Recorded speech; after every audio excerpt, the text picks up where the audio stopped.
I'm working on alien. Cause explaining's what I do now. I do it for the internet. Cause I have no life. Don't drum so low.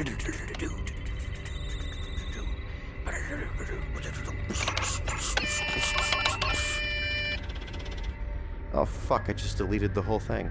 Hello, Wolf.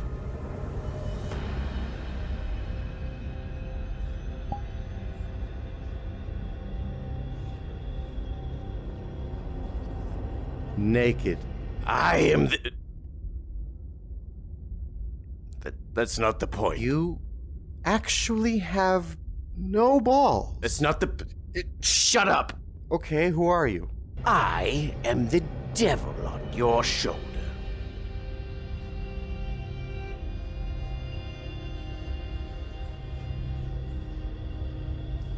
Where's the other guy? I killed him. Oh. Okay. I couldn't help but notice that you were editing your alien video. Is that right?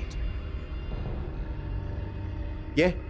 Yes, but don't you think that you're rushing into things just a little too soon? I mean, I did say I was gonna do that one next, and I'd kinda look like a liar if I didn't, do that, so... Yes, but why start with a movie that you actually like? Because I'd like to have more positive conversations about my favorite genre. Yes, but even you admit that the Dark Star video wasn't as attention-grabbing as you'd hoped. I mean, that's just how it goes, though. You put something out there and hope it sticks. Yes, you're quite right, but do you know what sticks, Wolf? Angry reviews. I don't know if I believe that. Oh, please.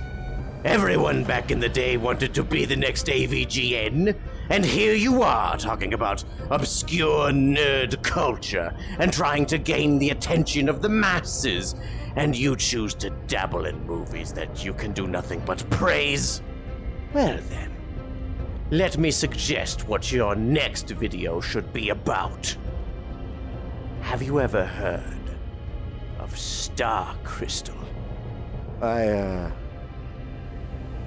Well, no, but I mean, I'm already working on aliens, so... Oh, but don't you see? It would fit in so perfectly. For Star Crystal is an alien ripoff film that was made in the 1980s. You don't have to make it into your next video. But I do insist that you take a break from your current project and enjoy a nice Teresian ale as you watch this anomaly of a film. What? But...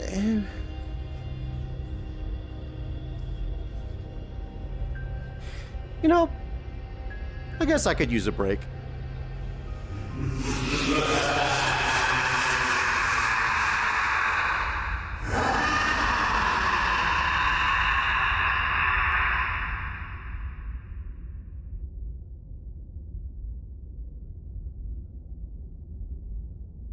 That was weird. Well, anyway, I guess I could watch that movie. I mean, how bad can it be, right? Can we talk about this piece of shit? I want to talk about this piece of shit. I know. I said I would be making a video on Alien next. The long and short of it is that I was getting burned out working on it and thought I'd watch a rip-off movie as a way to give my brain a rest, but still keeping it within the relevant subject matter. I came across this free movie online called Star Crystal, and I put it on in the background while I did some laundry and some other things. I kinda paid attention to it, but then it got to the twist ending. I would give you a spoiler warning, but who cares? This movie isn't worth your time, and neither is the twist. It was so bafflingly bad that I had to give it a proper watch in the vain hope that I missed some important information. But no, it's just a dumb twist. And it's so bad, I think I actually hate it. Hate is a strong word, you might think, but you haven't seen this trash! This is a movie that was made in 1986 and didn't have a very big budget or star-studded cast. But it has a spaceship, it has an alien creature, and it has a kill count, so it's basically an Alien ripoff. But it's also an E.T. ripoff. Don't worry, if you're confused, so is the movie. Well, let's get this shit over with. Let's take a look at Star Crystal. Fuck my life. So it starts off in the far-flung year of 2032, where a team of astronauts is on what is described as a routine Mars expedition near crater Olympus Mons. Now, Olympus Mons is actually a real location on Mars, except it's not a crater, and is in fact the largest mountain on Mars. So much so that it dwarfs Mount Everest in comparison. So basically the opposite of a crater. This is the first piece of exposition we're getting from this movie, and it's wrong. You could interpret this writing as them being in a crater on Olympus Mons, but if they didn't bother adding the correct vocabulary, then why should I? It's not my job to write this story for the writers. If you're gonna reference Olympus Mons, get it right. We don't know who these people are, but they seem to just be wandering around on Mars, scanning things with their space barcode scanner. They then discover what appears to be a rock, because that was the coolest thing they could find on Mars, a rock. The pioneers would be proud, I suppose. So they pack up the particularly fascinating rock and then they leave. So I guess a routine Mars expedition would be astronauts going to Mars, scanning the air with a barcode gun, and then picking up rocks, and then leaving. This is what American tax dollars funded. Now I actually believe this is the future. The immersion factor has intensified. The spaceship departs from Mars, and the astronauts take their dollar store spacesuits off. They drink some space Coca-Cola, which I for some reason had a guttural reaction to seeing, and they sit there wondering about what's inside the rock. Because these are apparently dwarves that just happen to look like humans, and rocks is all they can think about. Did I hear a rockin' stone? So the scientist scans it and says that it looks like just another rock. And in response, the two Chads brag about being the first people to play football on Mars. Ever. These aren't geologists, they're jocks. And they're on a routine Mars expedition, picking up stupid rocks and scanning them with stupid barcode guns. They don't even care about the majority of the rocks! They're just spending taxpayer dollars to play football on Mars! What is this mission? The scientist thinks that their barcode gun is broken, and yes, I'm calling them barcode guns, get used to that or find the airlock. Moving on, woman explains that the captain is disturbed that they're taking so long, and it's probably because all this expedition does is scan rocks that they don't even give a shit about anyways. So, why are they here? And also, why is the captain disturbed? If my captain was ever described as disturbed, I'd file for transfer to another ship. I don't want my captain to be disturbed. Fuck this movie's vocabulary skills. So the astronauts decide to stare at the rock again later, and one of them says to make sure to inform the major that they found this thing. I'm pretty sure the major knows you found a rock, dumbass. Time passes as shown by this exterior shot of the ship, and the rock starts levitating objects, leading me to presume that it's magnetic to some degree. It spills milk on the floor, the rock splits open, and it reveals a crystal. More time passes as shown with another exterior shot of the ship. You'd think they'd be back to stare at the rock again by now, right? Why so many exterior shots? Then we see this ugly fucking thing that I want to Isaac stomp. I guess it has a thing going on with the crystal, but I don't think I know what's actually going on here. It's an alien. Who the hell knows when it comes to aliens? Oh, look. It's the third exterior shot. Huh. The computer then informs the crew that a short in electrical system cell 13 TBA21 has caused the engines to power down. If one cell is all it took to cripple your ship, you built it wrong. The computer suggests immediate action be taken, then warns that the oxygen levels are critical. Unfortunately, the crew is already dead by this point, meaning that the ship couldn't even warn its crew of a hazard in time before they completely suffocated.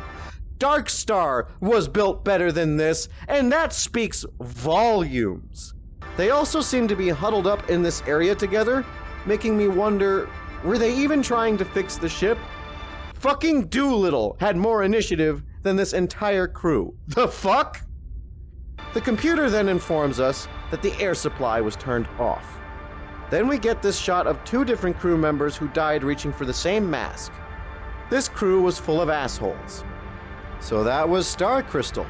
Short, but to the point. You know, back when they made Alien, I think it was originally planned that Ripley was supposed to be killed off at the end, but they ultimately chose not to. So if you think about it, Star Crystal is kind of the realization of that original idea. I also think that Wait. The movie's still going.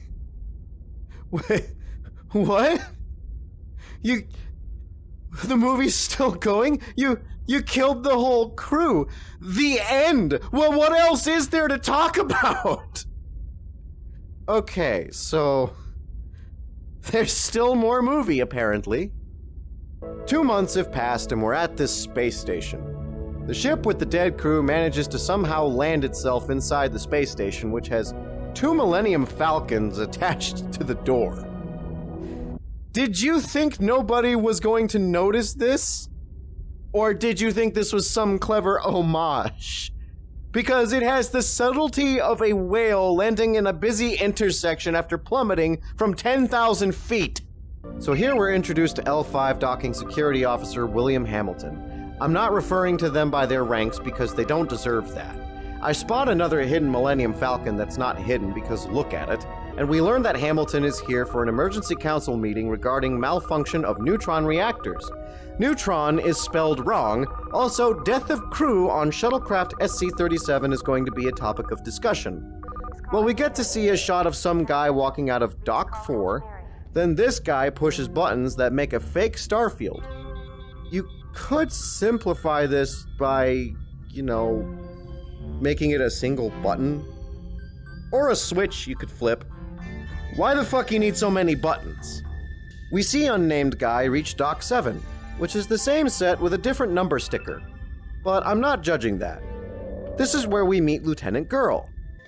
Hello, Lieutenant. Hello, Colonel. Oh! So that guy is Hamilton. Okay then. So scientist lady hands out some papers because in the distant future of 2032, PowerPoint wasn't invented yet. I'd explain this dialogue, but just listen to it. It's good to have you back, Colonel. How are things back on Earth? Better than they are here, I understand. Yes, we have had our problems. These aren't people, they're replicants. Change my mind, go ahead. Hamilton asks if they found out anything about SC-37, and Lieutenant Girl says that they have their best computer expert working on it right now. We get this obnoxiously long shot of the camera spinning, I think, before we land on our subjects, the computer expert and his friend there. He makes a joke about a dead guy, which is meant to be charming, I guess, but it comes off as kinda asshole-ish. His friend tries to rush him, but he explains that he's hooking up the auxiliary power unit, then throws in a sick burn about how civilians do things right the first time, unlike the military. The military is the one place you'd hope people get things right the first time, especially when you're trying to maintain shaky peace relations with other countries. If a captain wants to fire a warning shot and the gunner reports, "Oops, all reactors," and they watched the target they were meant to warn get disintegrated before their eyes because the gunner didn't get it right the first time, it would be a shitty military! The military guy suggests that maybe they just forgot to turn on their auto stabilizers before they went to sleep. But if you recall, they were found huddled up like this. This is a dumb theory, but then again, this is also a dumb movie. So the alien guy is on the ship somewhere listening to their conversation through the ship's communication system, and I'm not sure what the significance of this is yet. But the military guy keeps complaining to the computer guy to hurry up.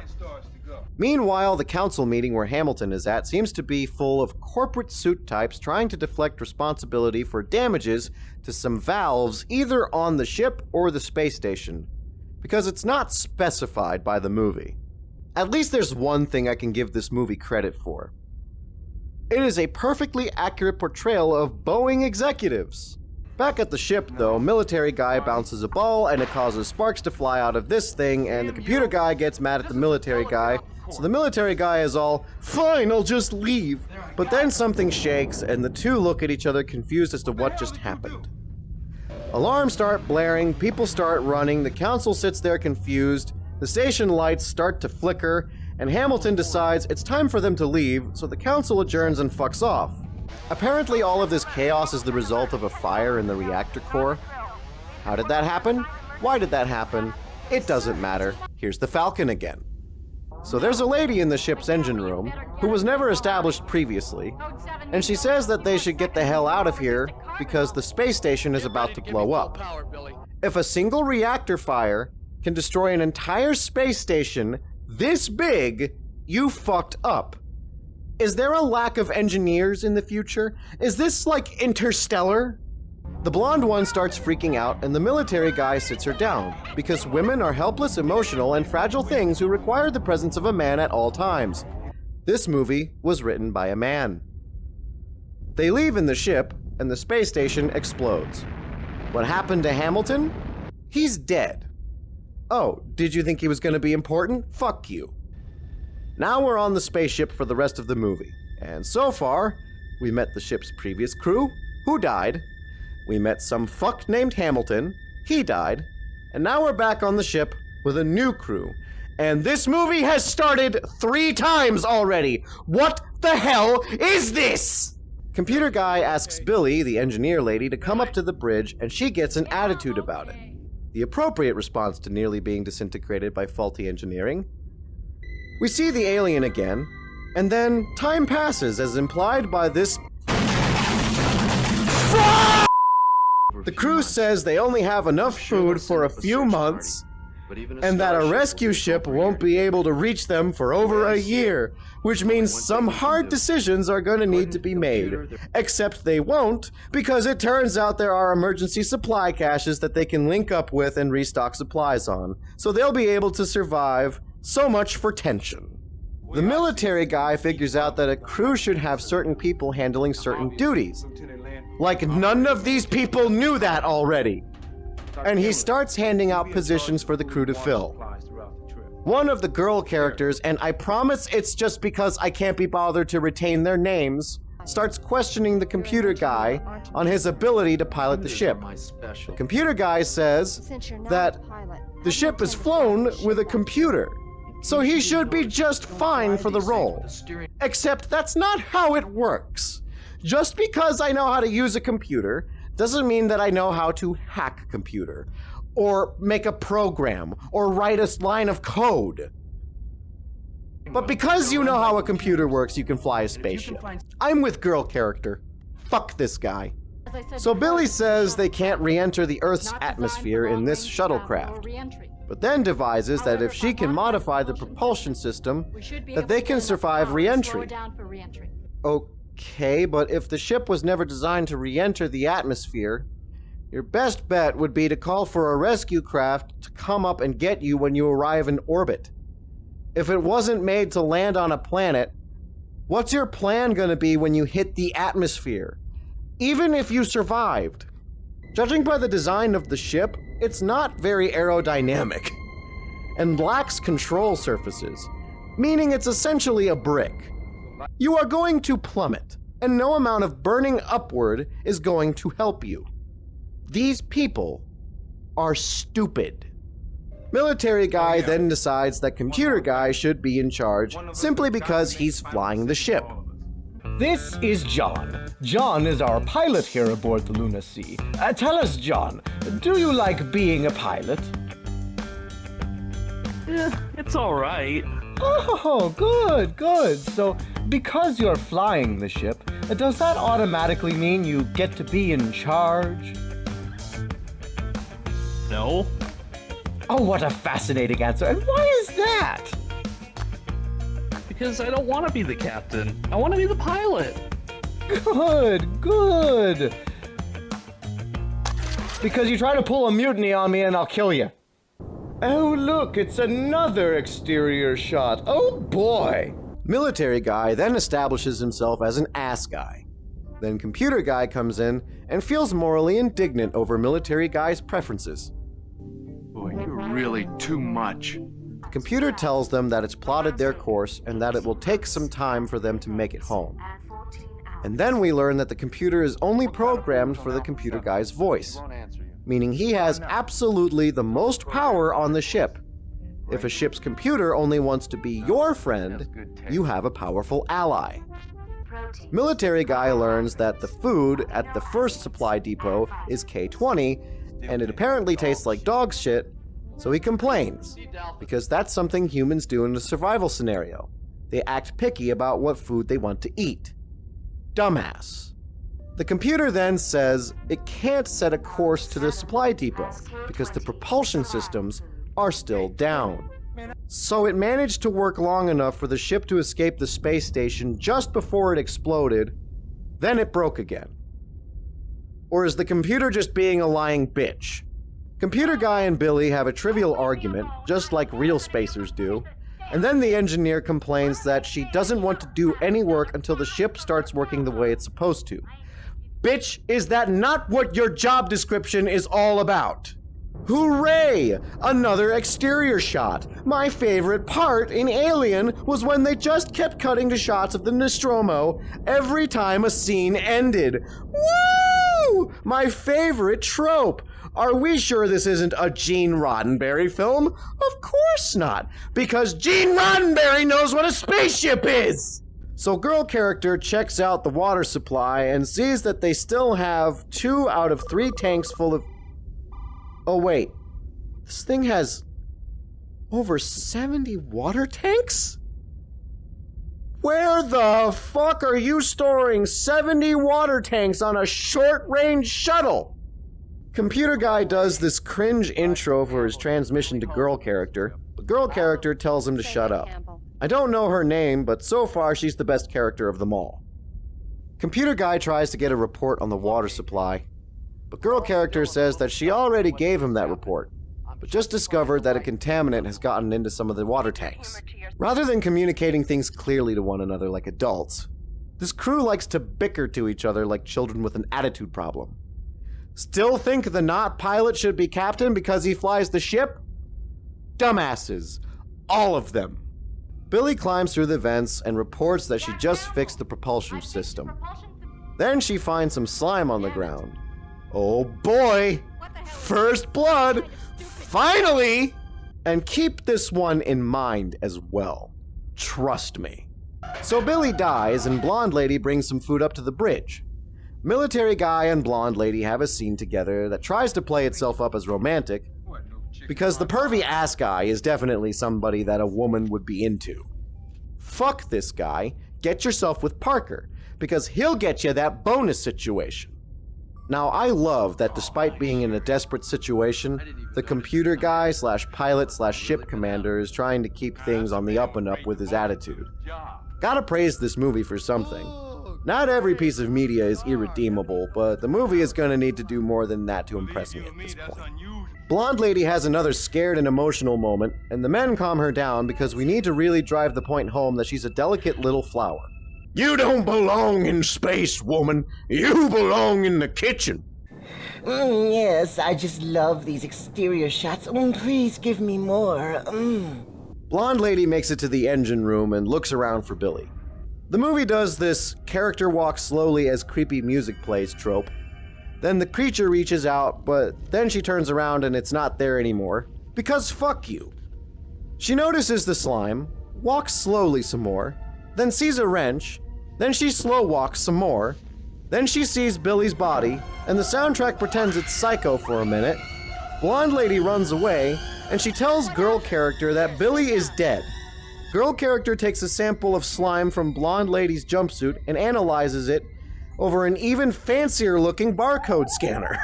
So computer guy and military guy, the two men of the ship, are on the bridge and are drunk. I want to literally do violence to these people.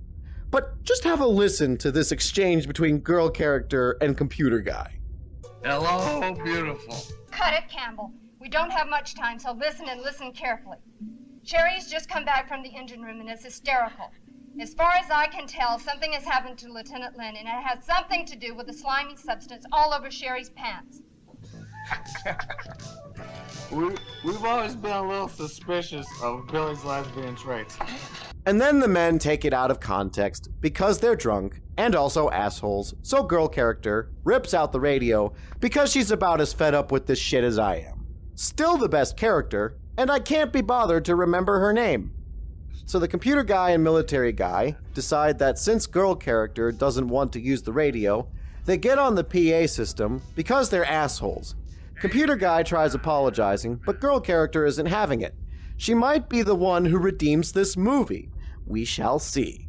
She tells blonde lady that she'll be safe as long as she keeps the door locked, and she goes to check on the engine room. But slime is getting into the room, so we can presume that blonde lady is about to die. Military guy then decides that maybe they should check it out, and for some reason, his first instinct is to take the gun down with him because he's the military guy. He's also drunk. Oh, well, look what big heroes we have here. Now, can I get access to the main computer without you shooting me? That is the most calm I've ever seen someone who suddenly had a gun pulled on them. Girl character gets on the main computer but can't access it. Computer guy reminds her that the computer is programmed to only listen to his voice. Well, that's real smart. What if you got killed? She's definitely saving this movie so far. So the computer, based on the slime from blonde lady's pants, deduces that it's from an unknown alien life form. It doesn't identify the composition logically like a computer naturally does.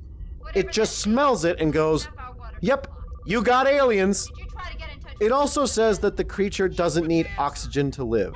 Remember this detail. The substance analysis reveals traces of hydrogen, silicic acid, and chromium. I don't know if I said silicic right, but I don't give a fuck, so we're moving on. Based on that, it was able to somehow deduce that it's an alien life form and that it doesn't need oxygen. What the ass? The alien then appears on their motion sensors and tries to get into the bridge. But computer and military guys seem to have plenty of work experience at Freddy Fazbear's and have fortunately become experts at holding the doors closed at the right times. Keep in mind this moment as well. I know I'm asking you to remember a lot for this one, but there is a very good reason for this. Just trust me. All the bridge doors are locked, but the alien turns towards blonde lady's location instead. Girl character tries to inform blonde lady of the danger, but she ripped out the intercom and forgot about it. So computer guy takes her over to the PA. Not that it matters though, because it's already there and stares at blonde lady menacingly. She tosses acid on it, and then it attacks and kills her. Why didn't blonde lady lock the inner door when she was told to? I'm glad she's dead. Most pointless character in the movie. If this was supposed to be their Lambert stand-in, I'm insulted. Lambert was nothing like this mess of a character. When she first encounters the alien, it's latched onto Kane's face.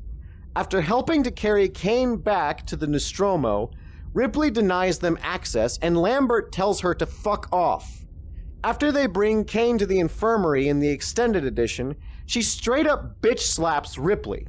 Lambert does not become a blubbering mess until halfway through the movie, because at this point, Kane is dead, Brett is dead, and their captain just died. She's earned the right to be stressed out of her mind because it's the result of fear from the realization that she might get slaughtered by a fucking alien and can't escape. That would stress anyone out. Blonde lady probably cries when the Weather Channel says it's gonna be partly cloudy. Fuck this bitch, I'm glad she's dead. Here's another exterior shot, except they forgot the spaceship this time. Military guy arrives, but it doesn't matter at this point, so all that happens is that he shoots at nothing, sees blonde lady's body, gets nervous, shoots at nothing again, then runs away, but not before stopping to look back at it twice. Then he just kinda lets it take it. Computer guy then has the genius idea to open the airlocks to decompress the ship. Except if you recall, the creature can survive without oxygen. If you remembered this detail, you are smarter than computer guy. Girl character reminds computer guy that humans need oxygen to breathe, but he does it anyways and essentially murders military guy. Nice job, dumbass! Girl character thinks that the one remaining light is the military guys, because while she's the smartest member of the crew by far, she lacks object permanence, and can't remember that the white light is the alien. Computer guy points it out, and then she has a dramatic "no" moment. She then falls into the murderer's arms with grief, instead of beating his ass like the idiot deserves right now. There's nothing else we could have done. Does telling yourself this make the voices quieter, computer guy? There are only 2 characters left, and we are only halfway through the movie. Given that there seems to be no structure here, I can only guess what the hell is going to happen next. Hi there, it's another exterior shot reminding you that this movie takes place in a spaceship. Okay, bye! When I was a little girl, I used to sleep out under the stars on a hot summer's night. What, your parents couldn't afford a roof? Well, the alien cuts off their oxygen and tries to kill them the way it killed the original crew. Remember them? I hope you do. This time, however, computer guy realizes what's happening, and now they have ample time to react to the situation.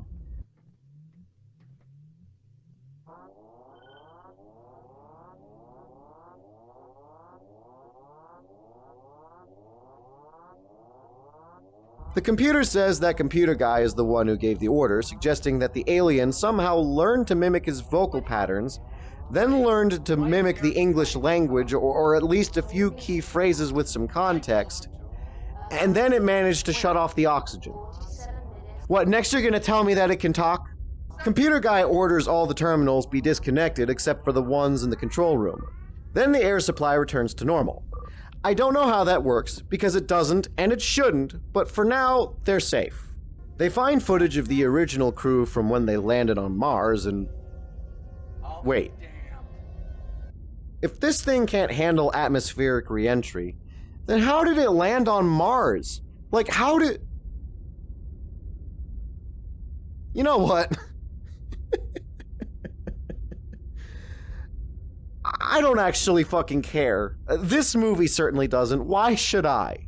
So they decide to watch the 25 hours worth of footage that's on record.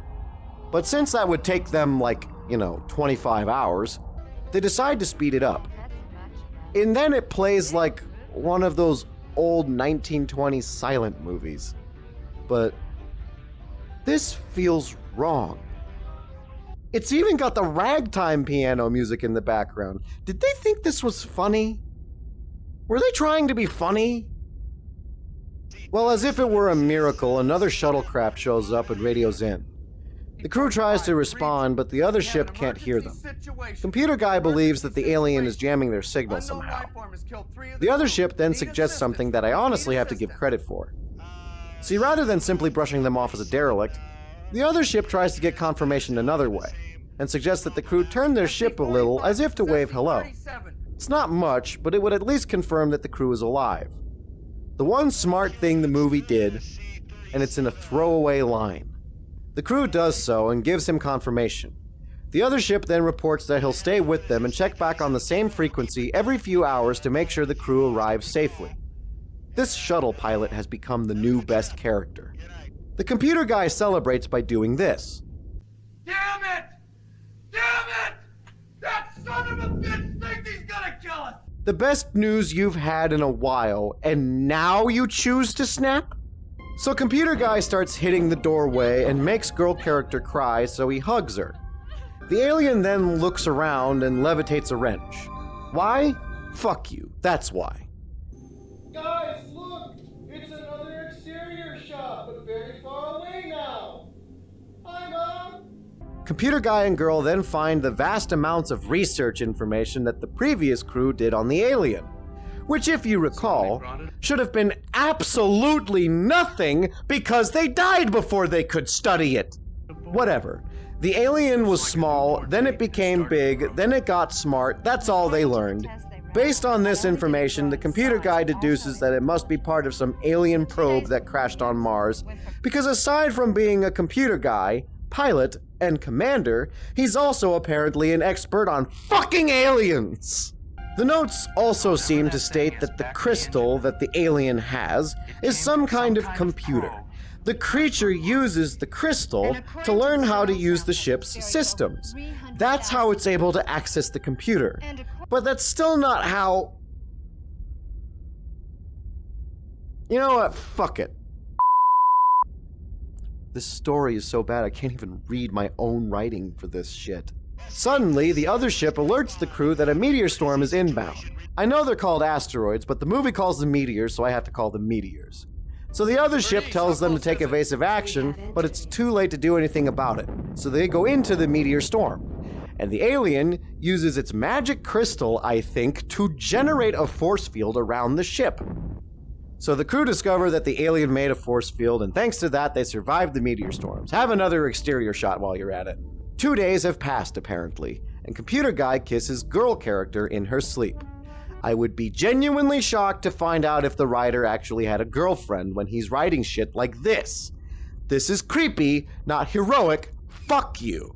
Computer guy grabs a rollout kit from the as seen on TV section at Walmart, pulls out an air mask, and then tries to sneak out. Girl asks him not to leave, but he comes back with, get this, I have to. and then kisses her again. All the while, the composer is trying to be like Vangelis during the romance scene from Blade Runner. This is not the romance scene from Blade Runner. You don't need to try so hard. So our hero dons his air mask, which realistically wouldn't work at all in this situation, and makes his way to the engine room.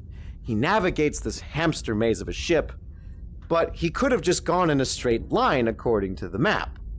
Where the fuck is he going? Oh hey, look! It's the guy you killed!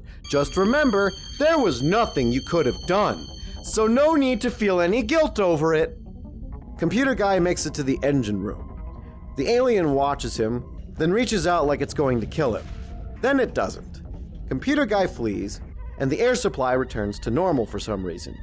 Computer guy reaches the bridge, he bangs on the door, and girl takes forever to open the door. Computer guy makes it, noting that the alien turned the air back on and didn't attack him. All of this was for some food, by the way. Nothing significant happens here. Fuck you, have another exterior shot. So then the computer guy starts working on some Campbell's soup for them to eat while talking about the fact that he's actually related to the original Campbell's guy. Like, he was his great-great-great-great-grandfather or some shit. I'm not making this up for a joke either. He actually says he's related to the Campbell's guy. Why? Well, simple.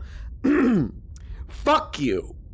They lay in the space bed together, and apparently the alien fixed the ship, so all is well now. Except for my brain. My brain is not well right now.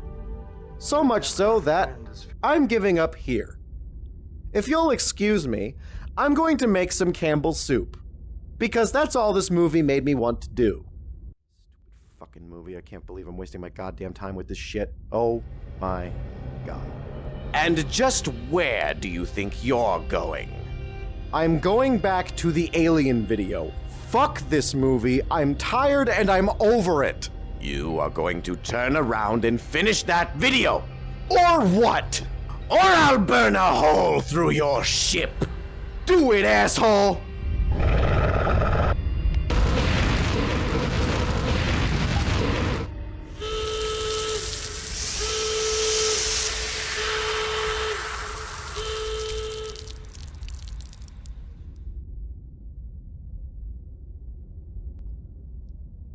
I hate the future. Get off my ship. Fine.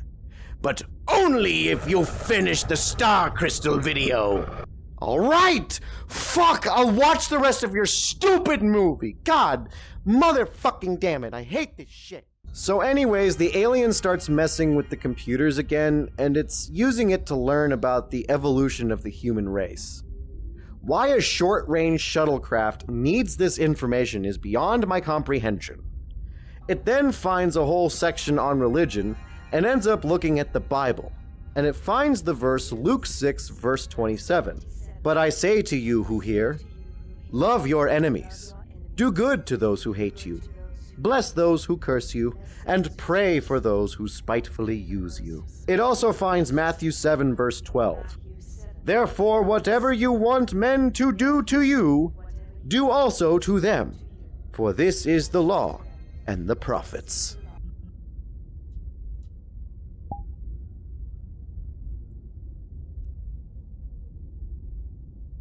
It's not about to do this, is it? This is not about to do what I think it is, right?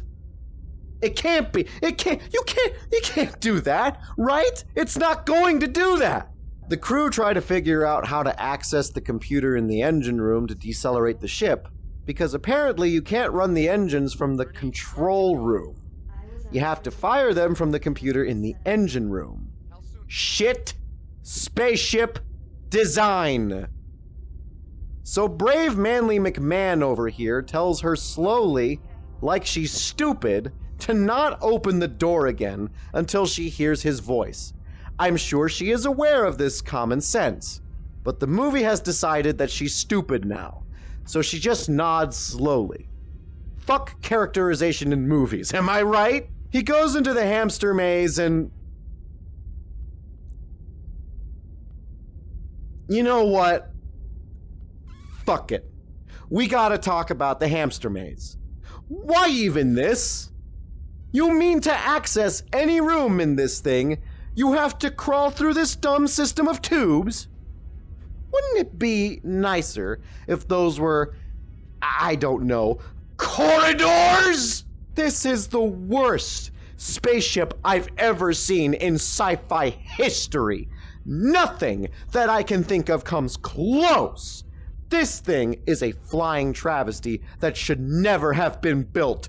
The audacity of the designers to make the crew crawl through hamster tubes. My God, can it get any stupider? Whatever. He makes it to the engine room, whoop-de-fucking-do. He looks around for almost a solid 2 minutes, then girl notices the alien on the monitor, warns computer guy, then the computer guy, like a fucking moron, drops the flamethrower and just stares at it. You deserve to die. After his synapses finally fire, he reaches for the flamethrower, but the alien telepathically moves it away from him or some shit. The door closes, and computer guy tries reaching for the crystal. Then girl remembers that she was the best crew member again, and grabs a knife to go help. Then the alien and the computer guy lock eyes. Now we're at the climactic showdown. Let's see how this plays out. Computer guy asks the alien what it wants. Bold strategy, but let's see if it pays off. The alien explains that he needs the ship, and computer guy explains that they need the ship. Meanwhile, girl is on her way through the hamster maze. Computer guy then asks what the alien wants to do with him and girl, and the alien responds that it wants to decide. Computer guy hates the vague terminology game just as much as I do, and demands to know what the alien is deciding, and if it plans to kill them. Girl arrives at the engine room, and the alien tells them that humans tend to kill things that are unusual to them, and that he was just scared of being killed. Girl is ready to stab the fucker, rightfully so, but the computer stops her. Thank God. Wouldn't want the alien to die, would we? So it uses its telepathy to pin them to the walls, and it stares at them for about 2 minutes. Then it says it learned through the computers that humans don't respect life. Girl claps back rightfully by pointing out that the alien killed 3 people, which is wrong. Its kill count is significantly bigger than that. And one of them was Computer Guy's fault. The alien says that it killed in self-defense, which is bullshit, because if you recall, the moment it hatched from its crystal, it chose to kill the human crew, unprovoked. Or how about Billy? What did Billy do to deserve death in your disgusting pulpy eyes, you fucking thing? It brushes off the other two deaths, though. Blonde girl threw acid on him, and military guy shot at him. Still, he started it, but the alien decides to let them go. So the humans and the aliens become friends. Yes, you heard it right. They're friends now. Fuck! Alien wants the ship to go home, and the humans are fine with that. And they learn his name is Gar, so humans and Gar strike a deal. They get off at the other ship, and Gar can keep the shuttlecraft to go home with. They arrive at the supply depot, restock the ship. The alien helps them load the packages and then apologizes for killing his friends because he didn't understand, and Computer Guy accepts his apology. No, you do not forgive him. You kick him in the face. You kick him in his puppy-eyed face. The rest of the movie is the humans and Gar being the best of friends, fixing the ship, playing board games, and then the computer says it's time to leave. Then Gar decides that he can stay to modify the supply depot into a functioning ship, and that the humans should leave on the shuttlecraft to go home, because this thing needs to be over already. The alien says that he values their friendship more than they know, and that he'll always remember them. Then, I shit you not, a song starts playing about the alien.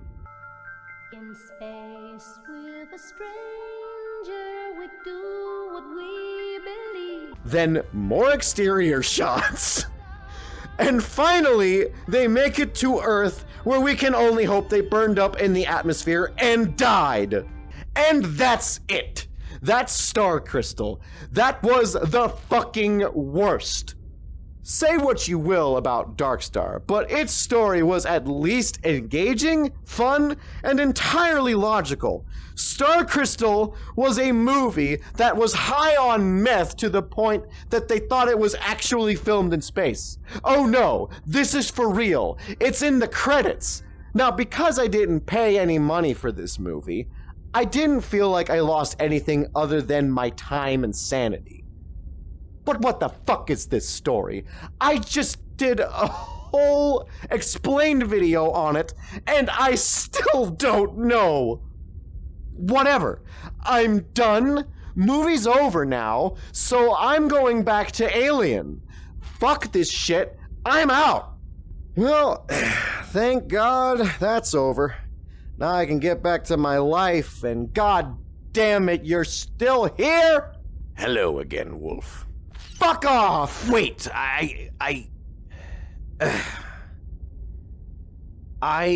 actually wanted to apologize. What?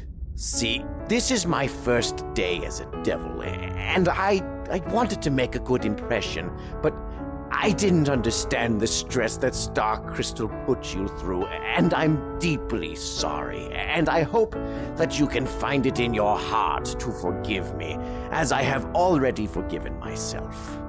You know, that makes a lot of sense.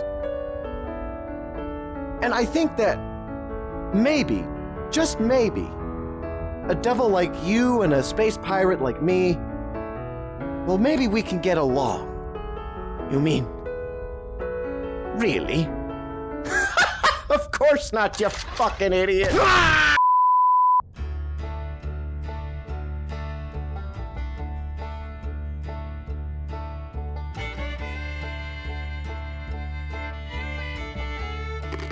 This is your captain speaking.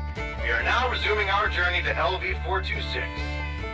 Also, to whoever keeps leaving their dirty socks in the oxygen vents, you'll be cleaning the bathroom for the next 3 months. Final note, Sloppy Joes will be served at 1800 hours. This is the captain, signing off.